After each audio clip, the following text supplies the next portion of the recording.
Hi, folks. Navy Dowdy here in the Midwest in the Chicago area in the one and only great United States.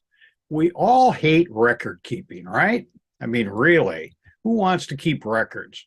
People often struggle with record keeping and are typically so busy that they're simply unaware of tools and services that have been developed that could greatly improve the record keeping and the recording of tax deductible expenses like mileage, etc. Many topics we could cover here, but two that are kind of universal. If you're in business, you have a phone and a car. Cell phones are pretty typical for smaller companies. Everybody has their cell phones hermetically sealed to their pockets. In fact, there are reports of people who have nightmares about losing their cell phones.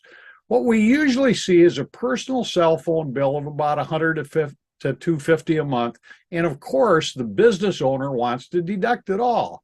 When you start asking questions, however, it's almost always a family plan with a spouse and kids on it. So 80% of the cost and use is personal and not really deductible. What you could try and likely have it be okay with the IRS is to only deduct the one line charge from the bill and perhaps the taxes for that group. But even that might be stretching it. How do you fix that? Well, two things can help. One, when you open the account, do it in the name of the company and not yourself personally, and have the bill sent to the company. This way, your costs and the taxes are at least potentially defensible.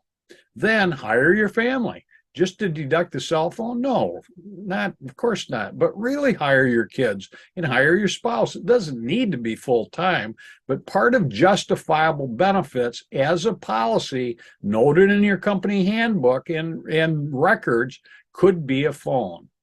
As a sole proprietor, there are many other potential benefits, such as paying wages to children without FICA or FUTA taxes being deducted. Also, those same kids can earn up to the current single filer standard deduction each year and not pay federal income tax under the new code. Then perhaps half or even more of their phone bill could be legit. You have legal deductions and you save employer taxes as a bonus, all while keeping more of the money that you work so hard for in the family. Oh, and by the way, maybe you could take part of the kids' wages and set up a Roth IRA for them. It's the only way I know of that a Roth IRA can actually be deductible. As for the car, whether you buy it personally and have your business write you reimbursement checks or own it in the business and write reimbursement checks to the company for personal use, the issue is in parity with the phone. What people can do to help, though, is not estimate. What we have seen over and over is people who haven't kept records of the business versus personal mileage who are then forced to estimate at tax time. Since they have no proper log to help defend the deduction of their audited, they typically estimate less business miles than they have actually driven out of fear. And at 65 cents plus or minus a mile, that can be a really costly mistake. How do you fix that? Simply join the modern world and get one of the numerous apps that track every start and stop. As long as you have your phone with you, and like I said, everybody has their phones hermetically sealed to their pockets or purses. QuickBooks has a mileage app built right into the program. If you're not on QuickBooks, Mile IQ and similar apps are available and very easy to use. Just click the app to look at your trip and swipe left or right with your thumb for business or personal. Couldn't be easier.